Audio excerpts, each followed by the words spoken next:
Okay, now alive. Sorry about that, guys. I was having a little bit of technical difficulties there. Facebook just being Facebook. But happy Sunday, and thank you guys again for tuning in. If you're watching, this week was a 5-day Entrepreneur Fit Challenge, and I wanted to have an extra live session to really go over some of the takeaways from this challenge, if any of you guys may have missed them, and really stress the importance of why I started this challenge in the first place. As you can see, Hustle Aesthetic, I started it really because when I became an entrepreneur, as healthy as I already was, I began to build unhealthy habits, and I thought it was a norm. And I thought for some reason that somewhere along the lines of trying to, run a company and be young and utilize energy I had to trade health for success. And that's totally not true. And that's why I created this platform, because I was tired of, all the fad diets out there. I was tired of all the motivation that came with a certain lack in mindfulness behind it. So I created this platform specifically to help entrepreneurs not only get fit and get confident and get the body of their dreams, but also to truly understand their health and their bodies and the way it plays into them building value in their life, living out their true purpose. And again, trying to break that perpetual cycle of burnout. So I wanted to go over some of these 5 pillars that we went over this week, just to really leave you guys with some takeaways that you can keep hold strong to you.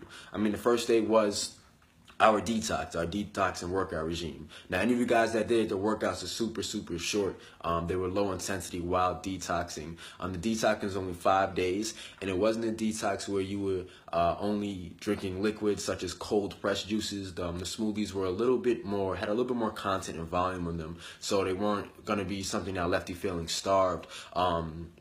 You were still getting carbs. You were getting carbs from the fresh fruit that you were eating, especially those lean proteins and fats. So the reason why I did this detox specifically was that way you guys can learn how to, say if you go away for a weekend for a business conference or an investors meeting, or, just been a crazy week with work, you can have some sort of qualitative way to say, hey, I want to kind of detox and get these toxins out of my body that I recently put in it. Because again, we cannot eat good all the time, but it's just a matter of understanding ourselves and knowing where to go when we need to replenish our body, refresh our body. So that was the reason for our 5-day detox. Day 2, we went over aligning your goals and defining your why. This is an extremely important day because understanding why you're doing something is extremely huge, especially all you guys as entrepreneurs. You already know.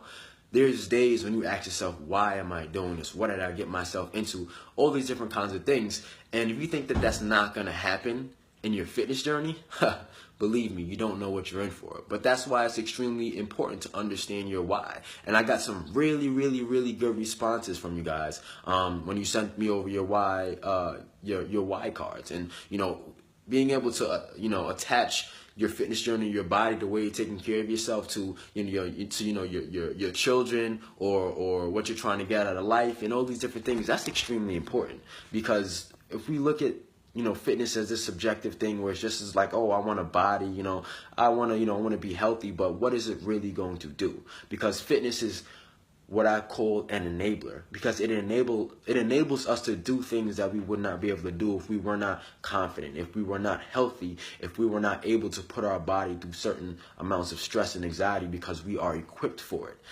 Now, going into day 3, reclaiming your time. This is extremely important for me, because the biggest thing I hear from people, especially us as entrepreneurs, is I don't have time. Now listen, I don't expect you guys to get up at 5:30, 5 a.m., 4:30 a.m. and hit the gym like me. But the fact of the matter is, time is simply an investment. And once you realize that there's a return on investment in all the places that you're putting your time in, and you can really understand what your body can do for you, especially when you get into that place, right, that pivotal point in your business or change or an opportunity, and your body calls on you, you're going to wish that you invested the time to prepare it. Because that's the biggest thing with me.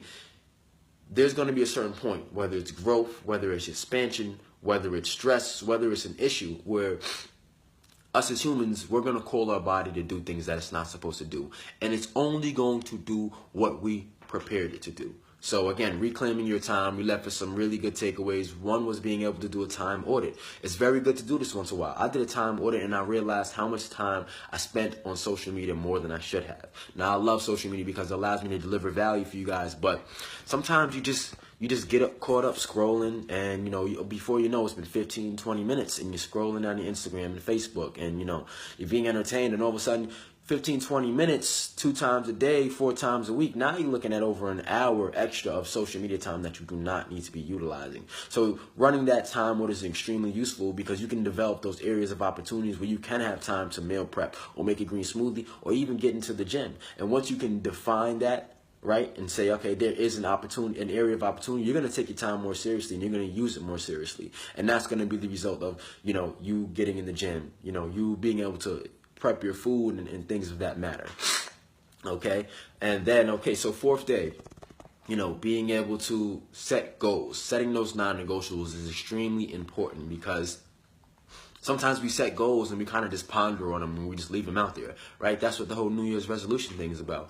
We set a goal and we say, oh, I want to do this, and we're in that atmosphere of like changes and new this and new that. But when you really break down a goal into a structure, and as you're repeatedly going back to look at, and it's tangible, and you've written them down, it really, really helps. So again, the biggest takeaway from that was, first of all, looking at a goal and saying, does this align with my core values and my purpose? And then saying, okay, if it does, that is a non-negotiable because it's within alignment, right? And then from there, simply go on a page, write that goal on the top in a sentence, and then split that page into 4 quadrants. And simply write down something small that you're going to achieve every single quarter of the year, or maybe it's 4-month goals, whatever time span you set it on. Writing out within those 4 quadrants everything that you are going to be doing in a small pace to hit that goal. And the reason why this helps is because we often beat down on ourselves and we get to go through that perpetual cycle of doubt and lack of motivation, but sometimes it's often even good to reflect back on how much of that goal we've actually accomplished and saying, wow, maybe I shouldn't beat up on myself so hard. It's just a part of the process. Sometimes we're sprinting, and sometimes, we're running slow. It's not a sprint, it's a marathon. And then lastly, accountability, the most important thing of all, because I always say, especially when it comes to entrepreneurship, we have a lot of these sort of doctrinations and these sort of perceptions of entrepreneurship, especially on social media, because everybody's making it look sexy, right? Self-made, this and that and the other. And I always say, the most influential people in the world would not be there without other people. And that is the biggest thing. See, when you're living out your true purpose, right, and you're taking a step to go out of your comfort zone to build something that's bigger than you, you understand that, right? Once you went and aligned that why with your goals, then you understand that you being fit is bigger than you. It's bigger than you just, feeling a little energized and having that washboard or, having better toned shoulders. It's bigger than that. And once you can understand that, you can say, you know what, since this is bigger than me, I need help. And I need to reach out to somebody. Family, friends, close acquaintance, maybe somebody you already go to the gym with, and say, hey, I'm trying to achieve this goal. I've set these milestones for myself, and I would love for you to keep me accountable to them. How can I offer value to you? Maybe do you have something you're trying to accomplish as well? And that is extremely huge because a lot of times we often don't keep ourselves accountable, right? We put ourselves last in the back end of the line. We're so we're so stuck on, I wouldn't really say stuck on, but we're so sometimes so carried away with helping other people or producing value for other people that we forget to do it for ourselves. So having that accountability partner can really, really help you stay on track, get consistent, and get results. And again, if you are struggling to find an accountability partner, then you may just need a coach. And here's where I come in, because with my transformations, it's more than just giving you a meal plan and a certain amount of workouts to do. Listen, those are just tools. Eating good and working out is the tool, right? But it's the constant reminder of why, right? A constant reminder of how well you're doing, the areas of opportunity, how we can be more efficient. That is where the value comes in having an accountability partner. So if you are looking for an accountability partner to keep you fit, healthy, and peak performing as an entrepreneur, then listen, just click the link below. I need you to get on a strategy call with me. We're going to go over everything. I'm going to go over your priorities, your obligations, your time commitments, everything I need to know to really build you a program and keep you accountable into that program so I can get you the best body of your dreams and keep you peak performing and break that perpetual cycle of burnout, because that's what we're here for. Thank you guys all for doing the challenge. I really hope it was extremely valuable for all of you, and you can, again, keep some of these takeaways right here at home with you. You guys have a beautiful Sunday, and I'll be here continuously trying to create as much value for you as possible. Have a great day.